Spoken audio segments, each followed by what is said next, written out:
Okay, so hi everybody. This video today I'm going to try and keep somewhat short, but at the same time try and explain everything that I need to explain.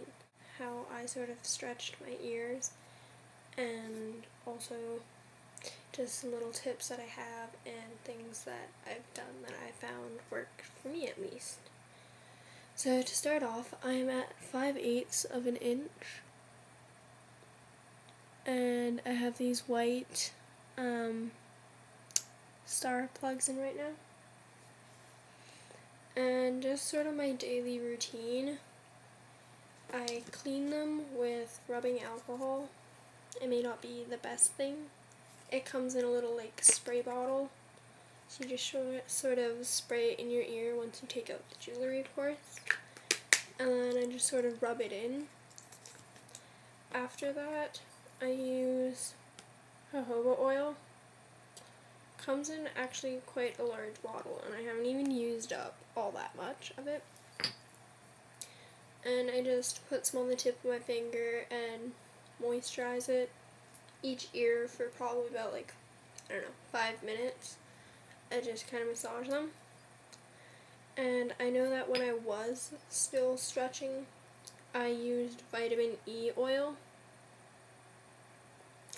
And it works more on the basis of a neo or a polysporin, and it just kind of helps heal quickly. But the daily massaging with your earlobes stimulates blood flow to them and results in them healing faster.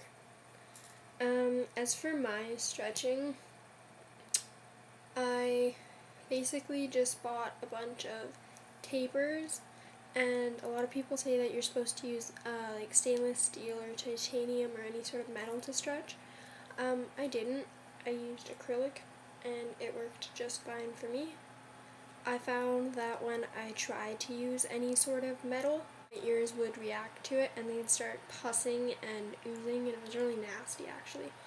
So I just used tapers, and I tapered up all the way to 1/2 inch, I believe. And after that, I just started using the taping method to get up to 5/8, which is what I'm currently at.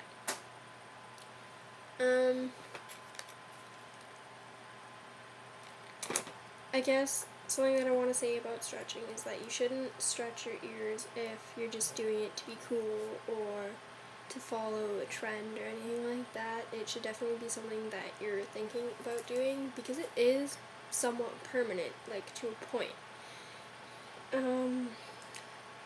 Once you get to the larger sizes, it becomes more permanent, but even going to a 0 gauge, I mean, everybody's body is different, so they're going to react differently with things. And so, my ears have been stretched for 2 years now, and I still love them, and I would never go back. So I'm pretty proud of my lobes. They look so cute all the time. So I guess I'll just go over the body jewelry I have right now. These are supposed to be tunnels, but they have, you can't really see it, they have little bat symbols on the inside. So I still consider them to be tunnels. And then I have my silicone tunnels, which I like to sleep in or just for, comfy days. And then these are just regular blue acrylic plugs with O-rings on the back. A trick with these kind of plugs that have designs on the front, whether they be black or white, these ones are white on the back, and so if you ever get tired of wearing the little stars, you can just take it out, grab one of the O-rings. I don't really wear them with O-rings because they don't slide out of my ear, but they also don't, they're not very tight in there either, so it's sort of in the middle. They just don't really rock around a bit, so just slide it in the other way. And then you can also slide on the little O-ring. And then There we go. And then they look like just plain white plugs. And they also make my ears look so much bigger when they're just plain white. So that's a little like tip thingy I have, I guess, to save money, is just flip your plugs around rather than buying like plain solid ones and whatnot. And I guess the only difference is that when you look at your lobe from the underside, that's where the pattern will be. I guess another tip that I have for anybody that's new to stretching is definitely don't rush things. There is sort of a guideline that you should follow, like for the waiting times, but I understand how anxious you can be at wanting to get your ears stretched. But I guess just listen to your body is the best way to go about it. During the smaller sizes, I was sizing up every single week, and to a lot of people it might scare them, but that was just really how quickly my ears were healing, and they were already so stretchy and ready to be like moved on to the next size. So I didn't really waste any time there, and of course the longer you wait, it's not really wasting time, you're just ensuring a better stretch. And some of the risks with stretching too fast is building up scar tissue in your ear, and that makes it harder to stretch because the tissue is more dense and it's less elastic. And also you run the risk of tearing your earlobe, and that is not very fun. I've never done that before, but from pictures that I've seen, it does not look like a good time.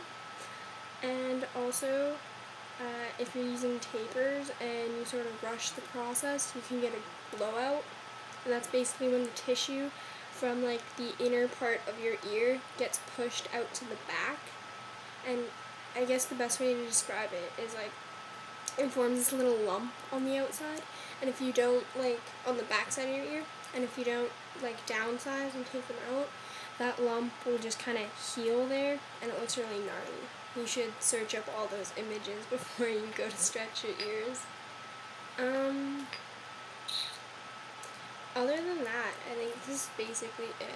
I have gotten a request on a like self-piercing video, and I'll probably make that soon. If not after this one, I don't know. Maybe. But I hope this video helped you guys, and if you guys have any other questions related to ear stretching, just leave a comment below, or you can reach me on my Tumblr, my Instagram. I'll put links in the little description. And yeah, have a really awesome day. Bye guys.